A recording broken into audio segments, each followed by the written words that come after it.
Bom, Jordão, bom dia a você, bom dia a todos os amigos que estão assistindo o Epicentro. É uma honra estar aqui, parabéns por esse fabuloso evento, muito, muito legal.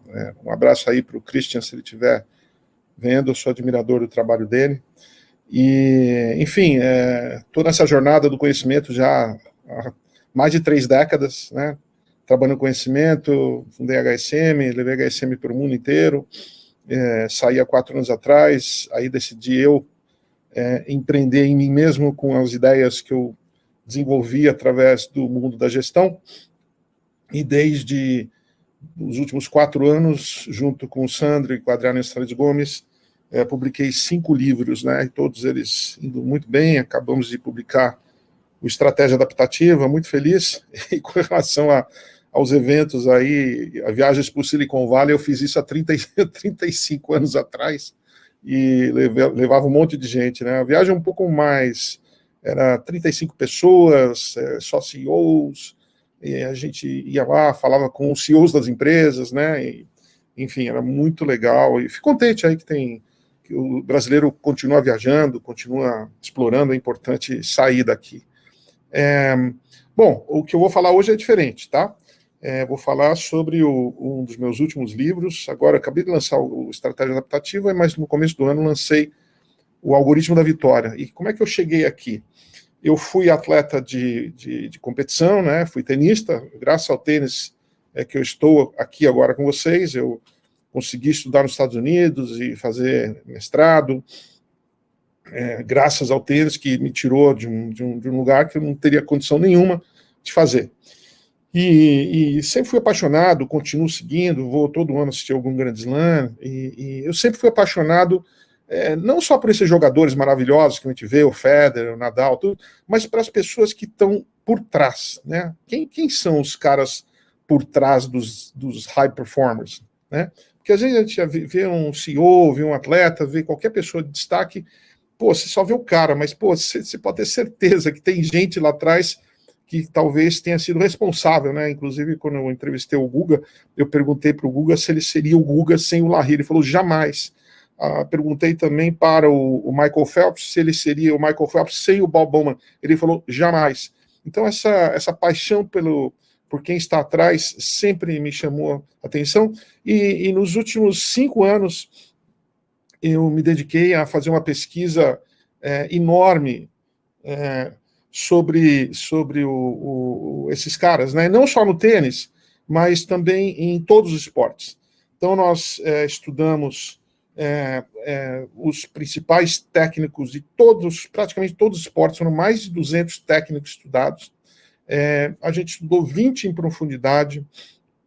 O livro é fabuloso, é o primeiro livro no mundo que consegue agregar todo esse conhecimento desses técnicos. No fundo, esses técnicos, esses coaches, eles são verdadeiros líderes, né? São líderes de alta performance que conseguem fazer com que todos os seus comandados, atletas, consigam tirar o melhor deles, né? E fazê-los enxergar coisas que nem mesmo eles conseguem fazer. Então, eu sou apaixonado por alta performance, de pessoas que estão atrás de pessoas, e fiz esse trabalho. Aqui eu vou dividir com vocês. Vamos dividir aqui, share screen, né? Aqui, share screen. E deixa eu ver aqui. Eu estou tendo. Salib, clica em share screen aqui embaixo que eu te ajudo. Share screen. Deu certo aqui. Por que não? Oi? Cadê a apresentação? Ainda não apareceu aqui. Share screen. Acostumado com o Zoom, né? E aí pega um novo e... O Jordão inventa essas coisas, né? O Jordão toda hora é uma novidade. Aqui embaixo tem share screen, e quando você dividir aí, vai aparecer aqui para mim. Aí eu ponho online. Ele tinha entrado, por que ele saiu? Não foi?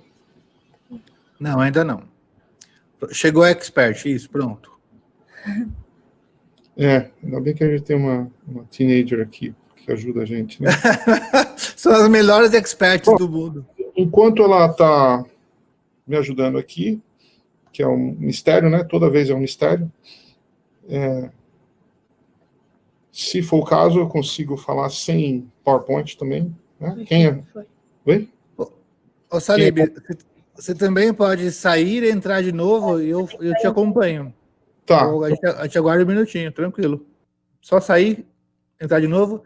E vocês estão vendo a minha linda cara, os meus reflexos aqui da lâmpada, enquanto o Salib entra novamente. Ele está com um problema lá para compartilhar a tela e já volta. Tá? Evento ao vivo é isso mesmo. A gente não conseguiu testar com ele, ele já deve estar entrando para a gente compartilhar. Entrou aqui. Vamos lá, Salib. Toma aqui, bora. Seja bem-vindo de volta. E vamos aí. Deu certo aqui, estou vendo sua tela. Sua tela está aqui, agora é só colocar os slides. Continua, cara. Foi de baixo para trás, de trás para frente. Beleza? Peraí. Se não fosse essa mocinha que é minha filha aqui do meu lado, acho que eu estaria só falando sem PowerPoint nenhum aqui. São as melhores especialistas. Continua aí, cara. Valeu. Tamo junto? Tudo certo? Estão vendo aí? Direitinho? Tudo certinho? Então vamos lá. Sim, tá tudo certinho. Tudo perfeito. Ok. Esse é um livro o qual eu me orgulho demais. É um livro único no mundo inteiro. Eu estudei o que acontece nos livros dos maiores técnicos da história do esporte é que cada um desses técnicos tem um livro, como o Bernardinho tem o dele, como o Phil Jackson tem o dele, o Coach K tem o deles, mas nunca existiu um livro que conseguisse agregar todos esses caras. Então esse aqui foi um desafio enorme. Nós colocamos aí uma equipe de jornalistas, eu mesmo fui várias vezes para os Estados Unidos, e teve a infeliz coincidência de ter sido lançado na semana da pandemia. Olha que coisa, né? Então, eu não tive nem o prazer de ver o livro nas livrarias, mas fui salvo pela Amazon, né? Agradeço à Amazon imensamente. O sistema editorial é um sistema completamente quebrado, desde as editoras até a distribuição de livros, e o pessoal está bem para trás, e acho que se não fosse a Amazon aí, esse livro talvez nem passasse desapercebido, mas graças à Amazon estamos aqui. E agora ele está pegando ritmo de novo. Lições dos maiores coaches de todos os tempos para você aplicar na sua empresa, na sua carreira e na sua vida. Esse é um conteúdo que não é só para o esporte, ele é para tudo, né? Ele é para equipes, para empresa, para você, para pessoas. E a gente começa aqui com uma analogia com a mitologia grega, onde a deusa da vitória, não sei se vocês sabem, a deusa da vitória na mitologia grega é a Nike, né? A Nike está na mão aqui da Atena. A Atena é a deusa das habilidades, a deusa do conhecimento, né? E a Nike não consegue andar se não tiver andado com a Atena, que é uma questão muito importante, porque a maior parte das pessoas foca só na vitória, né? Vamos ganhar. Aqui no Brasil, principalmente, né? Quando chega perto de Copa do Mundo, então é o Hexa, é o Penta, não sei o quê, e todo mundo focado só no resultado, e não no processo de chegar lá. Esse é um dos grandes problemas do esporte brasileiro, né? E quando a gente fala de vitória, né, a gente imediatamente se associa a talento, né? Pessoas talentosas, que têm muito talento, mas aqui o Tim Grover, que foi o grande preparador do Michael Jordan, do Kobe Bryant, de vários outros atletas, quando fala preparador, é uma mistura de preparador físico com mental, né? Que eles chamam de preparadores. É a mesma coisa que o Nuno Cobra fazia com o Ayrton Senna. E o mundo está cheio de pessoas incrivelmente talentosas que não obtiveram sucesso em nada. Eu conheço vários, inclusive, né? No tênis, por exemplo, teve um rapaz que aos 14 anos foi o mais jovem jogador a ganhar um ponto na ATP. Aos 16 ele ganhou o número 7 do mundo. Aos 16 ganhou o número 7 do mundo, aos 17 anos ele parou de jogar tênis. Ou seja, vai muito além do talento, não há culpa dele, a gente vai ver por que acontece isso, né? Aqui estão alguns dos técnicos que nós estudamos. O Nick Saban, que é o treinador, o coach da Universidade do Alabama, é o coach universitário mais vitorioso. Pep Guardiola, Tele Santana, Phil Jackson, Pat Summitt de basquete, o Bernardinho, a Larissa Pravozinskaya, é a mãe do tênis russo, eu vou falar sobre ela.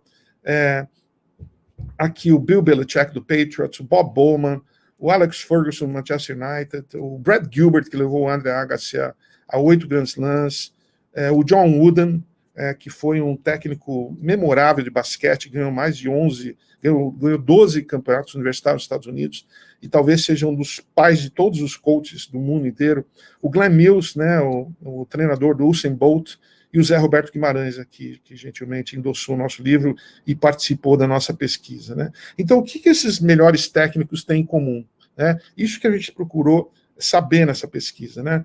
E as duas principais descobertas-chaves pode parecer até simples, né? Mas os melhores técnicos, eles buscam chegar no resultado, mas se concentram no caminho, eles se concentram na jornada. A vitória é consequência de tudo que eles fazem, eles jamais vão para os campeonatos falando em troféu, falando em recorde, eles vão focando nos processos, e você fazer as coisas incrivelmente bem. O Nick Saban, da Universidade do Alabama, ele tem uma coisa chamada os 7 segundos do Nick Saban. 7 segundos. O que significa isso? Que cada jogada do futebol americano, ela leva, em média, 7 segundos, né, do futebol americano. Então, ele fala assim, concentra em fazer perfeitamente aqueles 7 segundos, e não simplesmente no score final, em ganhar o jogo, né? E aqui os melhores técnicos, eles têm várias práticas diferenciadas em comum, que a gente vai falar uma delas. A primeira que a gente chama de encantar campeões, que significa a formação, né? Esses caras, eles começam lá de baixo, eles têm paciência em desenvolver. Eles não simplesmente estão buscando por talentos obcecados, eles desenvolvem, mas para isso, como é que eles fazem para encantar esses talentos? Né? Quando a gente fala encantar, é muito mais do que formar.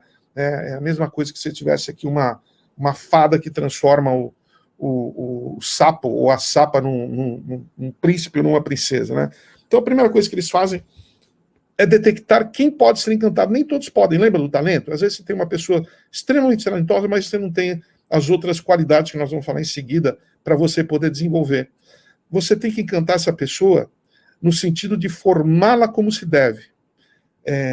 Você tem que encantar essa pessoa, de novo, quantas vezes for preciso. Ou seja, você precisa formar o atleta ou o time uma vez e depois várias vezes durante a carreira. A gente vai falar isso na parte de equipes. Né? Aqui, quem pode ser encantado? Né? Aqui que nós vamos, vocês vão ver que isso aqui vai muito além do talento com a bola. Né? A bola pode ser tênis, pode ser basquete, pode ser voleibol. Primeiro, perfil atlético. Essa pessoa tem, esse atleta ou atleta tem perfil atlético, tem capacidade de ler o jogo, eles têm capacidade de aprender, eles têm o desejo de vencer. Aqui o desejo de vencer é também o ódio a perder. Né? Eles analisam os atletas por quanto eles odeiam perder, né? E não simplesmente porque ganhar, todo mundo quer ganhar, mas quanto que você odeia. Eu, por exemplo, na minha carreira, odiava perder. Aliás, eu odeio perder até em para o ímpar. Já quebrei várias raquetes na minha carreira, depois eu me controlei, mas isso é importante para o técnico, né? Porque se você tem uma pessoa que é apática na questão de perder, essa pessoa não vai dar o sangue na próxima, né? Perseverança, trabalhar, treinar, amor ao treino, né? Amor ao treino, caráter, respeito pelo jogo, pelo técnico e pelo adversário. Né? Aqui, quando a gente fala formar, esse aqui são os pequeninos que entram lá no Spartak de Moscou, que foram desenvolvidos pela Larissa Pravozinskaya. Para vocês terem uma ideia, o Spartak de Moscou teve um período entre 2005 e 2008 que eles colocaram mais jogadores entre os 100 do mundo, no único clube do que os Estados Unidos inteiro. A verba dos Estados Unidos para desenvolvimento de jovens é coisa de 200, 300 milhões de dólares. Esses caras não tinham uma quadra fora e neva 6 meses. Como é que é possível isso acontecer? Né? E aqui, eles pegam jogadores jovens, desde pequenininhos, e eles desenvolvem, eles encantam esses caras. Para vocês terem uma ideia, quando eles chegam com 10, 11 anos, eles já estão formados. Aí eles vão para os Estados Unidos, vão para a Espanha, vão para onde vocês quiserem. E o que acontece? Mas eles não aceitam qualquer um que está lá. Para os garotos, os pais, todos os pais querem que os filhos joguem naquele clube. Mas o que acontece para entrar lá, os técnicos do Spartak fazem 10 testes diferentes com esses pequeninos. É velocidade, é resistência, pressão mental, desde essa idade. E se eles não passarem esses técnicos, eles não vão ser nem desenvolvidos, eles vão para outro lugar, vão fazer outro esporte. Então, isso é muito importante. Aqui é o La Masia, né? O La Masia é a casa de desenvolvimento do Barcelona, lá que o Messi foi com 14 anos de idade, né? Esse conceito de farming é cultivar em inglês, né? Versus o hunting significa caçar. E quando a maioria das pessoas estão caçando talentos, né? Tanto que a gente vê no mundo corporativo os headhunters, né? Caçadores de talento, que pode ser muito bom para algumas funções, mas na minha experiência foi complicado. Então é muito melhor quando você tem um sistema de farming que você desenvolve desde pequeno, desde jovem, né? E a gente tem o exemplo aí do Jorge Paulo Lema com os sócios dele. Você vê que raramente vem alguém de fora no grupo deles, e tudo desenvolvido dentro de casa desde o começo, que você já tem aquela cultura dentro. Aqui o Guga, o Larry Passos, ele começou a treinar o Guga com 13 anos de idade. Aqui ele teve que formar o Guga praticamente, ensinar muito do beabá do tênis, só que depois o Guga virou número 1 do mundo, né? Então como é que você fez isso? O Guga sempre teve que estar o Larry sempre teve que estar 2 passos à frente dele para redesenvolver o Guga e não ficar na mesma, né? Por isso que eles duraram tanto tempo. E geralmente a razão que os técnicos perdem os jogadores é que seus jogadores acabam evoluindo mais rápido do que eles. E aí os jogadores vão buscar alguém que esteja na frente deles, né? A segunda etapa do nosso algoritmo é o Kaizen mental. O Kaizen mental significa que esses grandes coaches, eles assumem a questão da mente e do corpo. Eles podem sim trabalhar com preparadores físicos ou com psicólogos, mas a responsabilidade de juntar os dois é deles.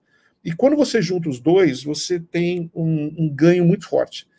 Primeiro, você consegue focar melhor, o relaxamento, provocar o relaxamento. Esse relaxamento, consequentemente, faz com que você produza mais, você fique mais rápido, né? E a questão de elogios e críticas também que a gente faz aqui, que esses caras, quando eles veem um problema no atleta, eles não vão criticando, falar, você está com esse problema. Não, eles tentam consertar de outros jeitos, né? Eles falam assim, olha, você está fazendo muito bem, mas você poderia melhorar fazendo isso, né? Em vez de simplesmente entrar na cabeça do cara achando que o cara tem um problema.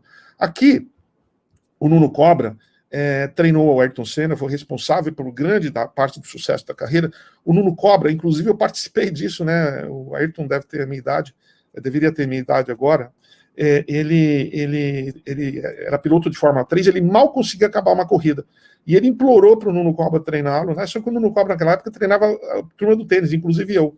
E o Ayrton veio conosco lá no Pinheiros, e aí o Nuno percebeu o potencial que a gente não tinha, e percebeu que o grande problema do controle emocional do Ayrton estava na cabeça, né? Estava na cabeça. Perdão, estava no corpo. Então inclusive o Nuno fala que a melhor maneira de você chegar na cabeça é através do corpo, né?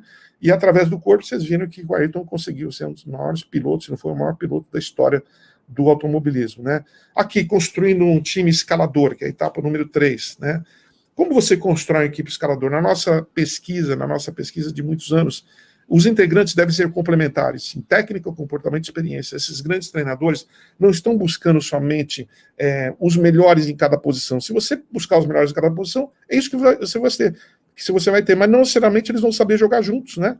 Tanto que eu entrevistei o André Heller, que foi campeão olímpico, medalha de ouro pelo Brasil, e ele falou que a complementariedade tirava a pressão das costas dele de ser perfeito, né?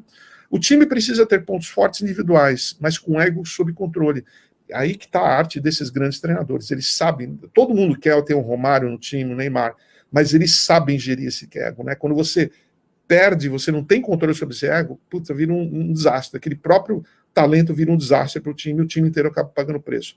Os integrantes devem jogar sem pensar. Aqui vem o treinamento exaustivo, repetitivo, até o ponto do time saber jogar, ou do atleta saber jogar automaticamente, sem precisar pensar muito, né? Eles precisam ter confiança nos outros, né? E no técnico também. Então, hoje, num trabalho em equipe, tanto no esporte como... Se você não tem confiança, esquece. Você pode ter o maior talento, pode entender todo o assunto, mas a confiança, e tem uma maneira forte de desenvolver confiança, que nós abordamos com mais profundidade no nosso livro.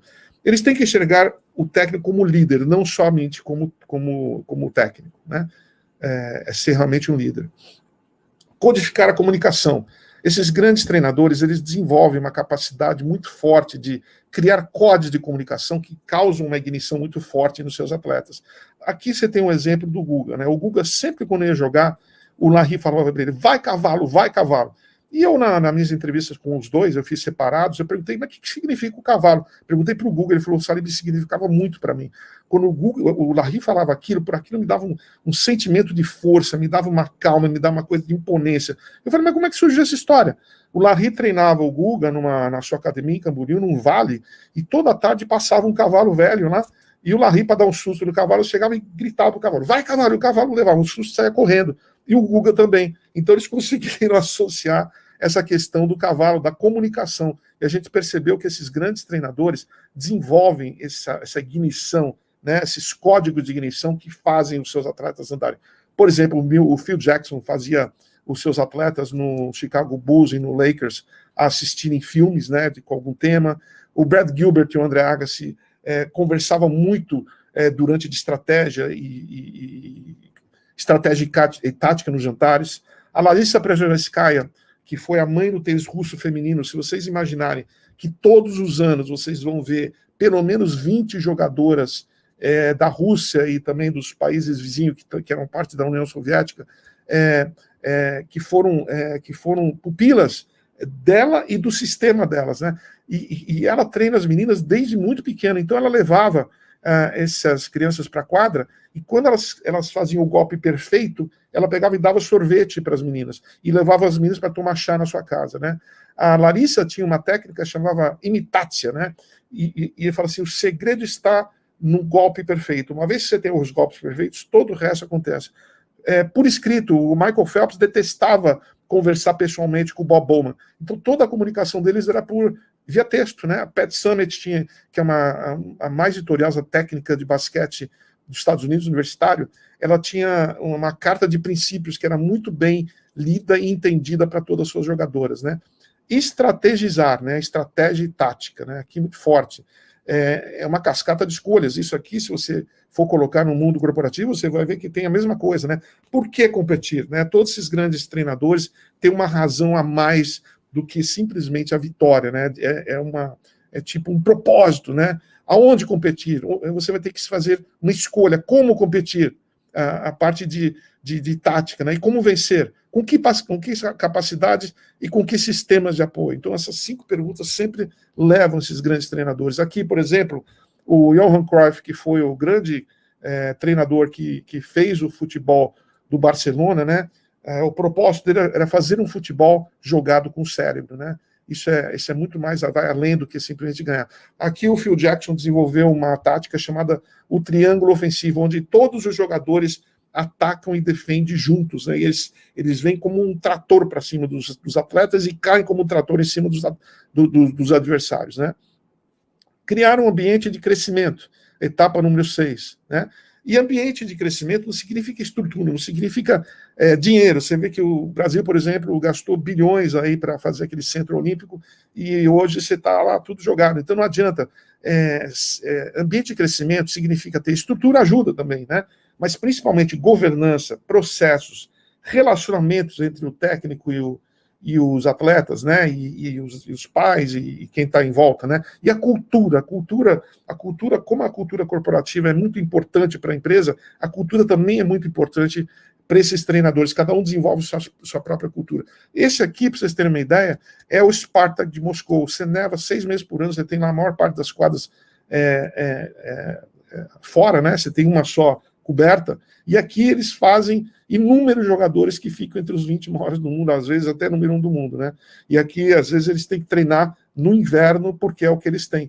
Isso significa que é um ambiente de crescimento, ou seja, nenhum jogador, nenhum atleta com uma atitude negativa, que não tenha os fundamentos, que não tenha o potencial de virar um grande jogador, é permitido jogar nesse clube.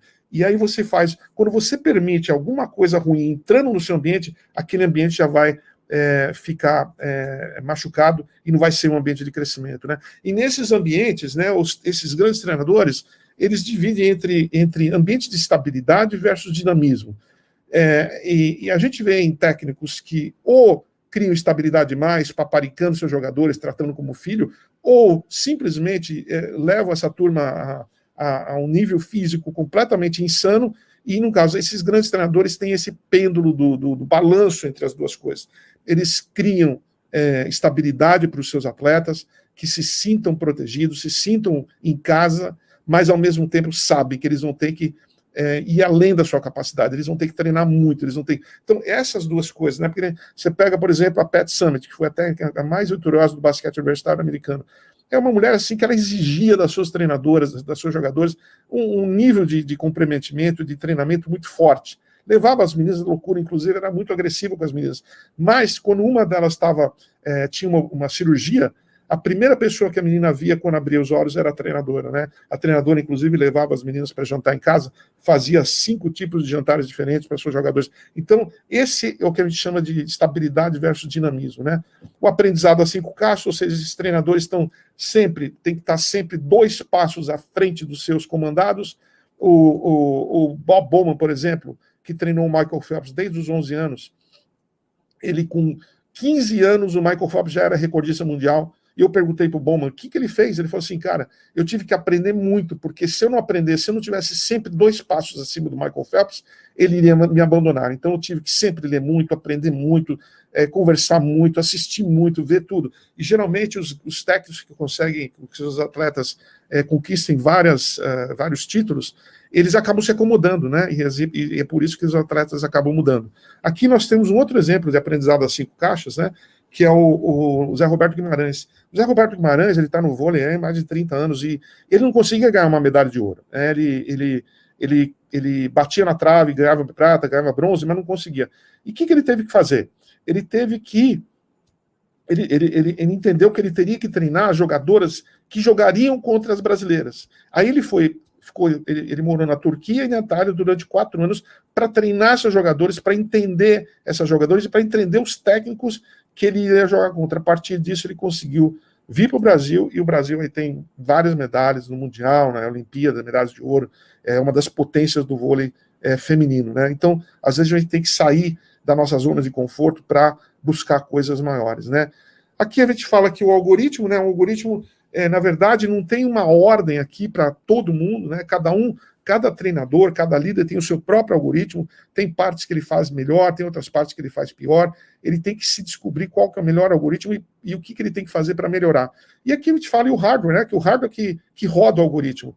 E nesse hardware significa o dirigente, o atleta, o dono do time, né? Não tem jeito, cara, esses caras têm que andar juntos. Aqui você tem o New England Patriots, né, que é o time de futebol americano mais vitorioso nos últimos anos, né? Você tem aqui o Bill Belichick à esquerda, você tem aqui o Tom Brady à direita, que é casado com a nossa Gisele Bündchen, ele é um dos maiores quarterbacks dos Estados Unidos, e o Robert Kraft, que é o dono do time. Esses 3 caras jogam juntos, tanto que o Tom Brady é a voz do Belichick dentro do campo, né? A hora que você tem que ter um líder dentro do campo, né?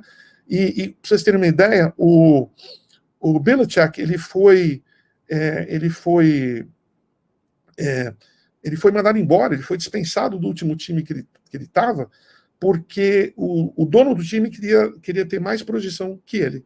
Então, com isso ele saiu e aqui eles se encontraram. Então, o dirigente, o técnico, o dono do time precisa estar alinhado com os atletas.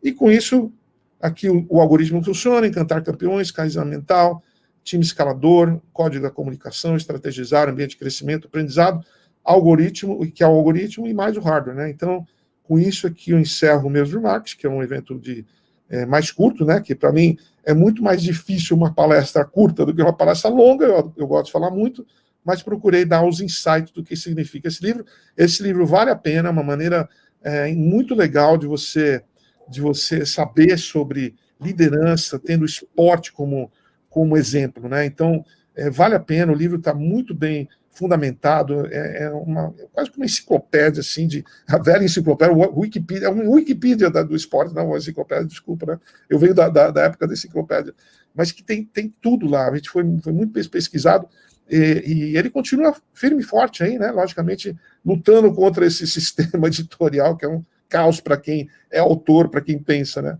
É isso aí, cara. Então, deixa eu ver aqui. É Show isso, de bola, Salib. Obrigado. Show de bola. Salib. Opa. Não, achei muito interessante aquela colocação de que a maneira mais rápida de se chegar na mente é através do corpo. Uhum. É verdade mesmo, né? Com certeza.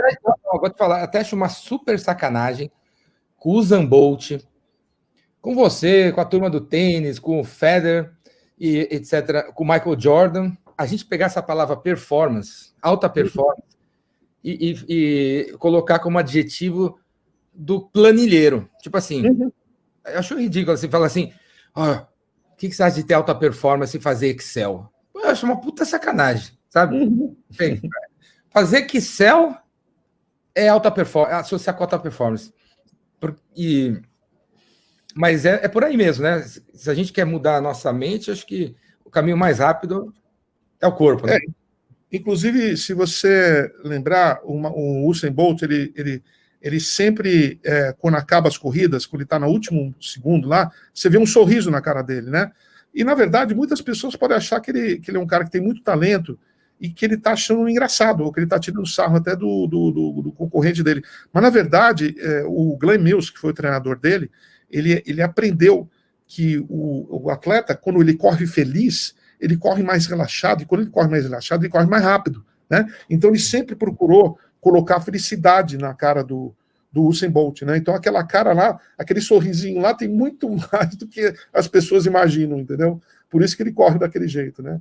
Mas enfim, o livro está profundo, é uma maneira diferente de abordar. A gente, acho que ninguém mais aguenta ouvir uma palestra de liderança, né? Sobre liderança, né? Então é bom você aprender sobre liderança de uma perspectiva diferente, ainda mais o esporte que todo mundo gosta, né? Salib, eu tenho uma pergunta que mistura duas coisas. Assim, primeiro, a minha impressão, eu gosto de esporte como usuário, né? A minha impressão é que os técnicos não foram grandes jogadores do seu esporte. Tipo, Filipão, ou foram jogadores de banco, ou foram tipo do back-office, assim, tipo o Leão foi o treinador, Zagallo, o Tite, o Tele Santana, no futebol, que é o esporte que eu mais acompanhei, né? O Bernardinho, eu vi o Bernardinho, ele foi o levantador, né, o irmão do Bernardo lá. Então, primeira coisa, é isso mesmo? Mas aí você mostrou o Cruyff, né? E o Cruyff foi o puta jogador 74 e que você mencionou como cara do Barcelona. E ele é o puta jogador, mas ele não era, ele era meio de campo também. Mas então, deixa eu falar a segunda parte da pergunta. Ó. Primeira parte, é real isso? Porque tem aquela história, né? Em vendas, o melhor vendedor não vai conseguir ser um gerente de vendas, sabe aquela história? Então, a primeira parte é essa aí. É real isso ou não? Sim. A segunda. Bom, responde aí, porque eu acho que a segunda é a. Vai, manda, vai. Não, pode fazer, faz a segunda parte. Se tiver associado com a primeira. A outra, vê se associa aí. Ó. A outra coisa é que a gente tem a impressão que tem muito guru na internet que fala que pode ensinar você alguma coisa, mas ele aparentemente nunca fez aquilo. E aí a gente fala assim, pô, não vou seguir esse cara não, ele quer ensinar a gente a montar empresa, mas ele nunca montou uma empresa. Mas aí eu fico pensando assim, mas pode ser que ele... Porque eu conheço as pessoas que montaram empresas, e eles não conseguem explicar como eles montaram. Então, a outra pergunta é, você acredita que existe valor em aprender com pessoas que nunca fizeram, mas que sabem como fazer? E você acha que é meio isso mesmo? Tem gente que passa a vida fazendo e não consegue explicar. E tem gente que não fez, mas observou como fez e consegue ensinar. E por isso que eu acho que tem a ver, sabe? O Leão, o Zagallo, não foram bem o Pelé, né? Mas ele viu o Pelé. Bom, vamos por partes. Outra frase que eu lembrei. Lembra o Dadá Maravilha? Ele falava assim, ele zoava que ele era o cara que mais fez gol na história, né? E ele falava assim, perguntava assim, o que você entende de futebol, Dadá? Eu não entendo nada. Eu passei a vida fazendo gol. Sei lá como é que funciona o futebol. Bom, deixa eu falar por partes aí, antes que você faça mais algumas perguntas nessa pergunta. a maioria desses técnicos, 95% deles, não foram grandes atletas. Na verdade, quando você fala grandes atletas, não foram atletas hiper talentosos, mas todos eles foram, de alguma maneira, algum tipo de atleta. Por exemplo, Bernardinho, seleção brasileira. O Zé Roberto Guimarães, seleção brasileira. Eles não foram, assim, o melhor do mundo, mas eles foram atletas respeitáveis, né? O Larry Passos, ele foi um tenista, assim, mediano, mas sempre se dedicou ao tênis. Então, geralmente, quem não foi, assim, um grande atleta, e quando você fala isso, é que você precisa ter um nível de talento muito importante para você ser um Federer, um Nadal, mas você tem que trabalhar tanto para fazer aquela coisa acontecer que você acaba sabendo do processo, como ele funciona, só que você não consegue fazer. Mas o atleta talentoso consegue, entendeu? Então, geralmente, é raro que aconteça como o Cruyff ou como o Zidane, que acontece, mas essas são raras exceções. As outras, no normal, esses grandes treinadores, eles realmente são caras muito esforçados para conseguir chegar lá. No caso do mundo dos negócios, você pega o professor, né? De repente você tem um professor extremamente talentoso, mas que nunca montou empresa nenhuma, né? Mas o cara ficou estudando a vida inteira, entendeu? Então, eu que trabalhei com a HSM, eu trouxe os maiores professores da história. Eu lembro que o C.K. Prahalad, uma vez, ele se meteu a montar uma empresa, cara, foi um desastre. Mas, ao mesmo tempo, ele, para explicar o futuro, era maravilhoso. Ele quase faliu a empresa dele, foi logo quando começou a bolha do .com, né? Inclusive, a empresa dele estourou na bolha, e eu falei para ele, C.K., eu acho melhor você ficar onde você está, né? Porque você explica melhor do que faz, né? Então, você tem esses dois lados, né? Então, o cara que não faz... Agora, se pegar uma pessoa que não faz, mas que também não consegue explicar direito, aí realmente eu tenho que concordar que não dá muito certo, não. Show de bola! Salib, obrigado, muito obrigado aí por ter participado. Galera, sigam o Salib, leiam os livros do cara. O cara, ele é o nosso Peter Drucker, meu. O americano tem o Peter Drucker, a gente tem o Salib. Que é melhor que o Peter Drucker, porque o Peter Drucker, ele só observou as empresas e nunca fez nenhum esporte. Então, esse cara aqui, ele conhece lá do esporte, do corpo, já dizia os gregos, mente sã, corpo sã. Então, o cara veio dos esportes e sempre estudou o mundo dos negócios. Então, é melhor dos dois. O Salib é o deus grego, beleza? Salib, eu quero aproveitar também para agradecer a sua teenager, aí, a sua super assistente. Agradece ela pela força, foi demais, valeu, cara. Pois é, o pessoal às vezes fala, pô, não, tá tranquilo, é que nem o Zoom, puta, aí, a hora que você vai lá, cara, não é. Então, não, chama o assistente que resolve. Obrigado, cara, valeu. Grande abraço para todo mundo, eu estou à disposição aí nas redes todas, estou em tudo quanto é lugar, tem meu site também, jsalib.com.br, tem minhas páginas, entre em contato comigo, vai ser um maior prazer conectar com vocês, tá? Grande abraço. Obrigado, cara, valeu. Valeu. Um abraço aí. Tchau, Salib.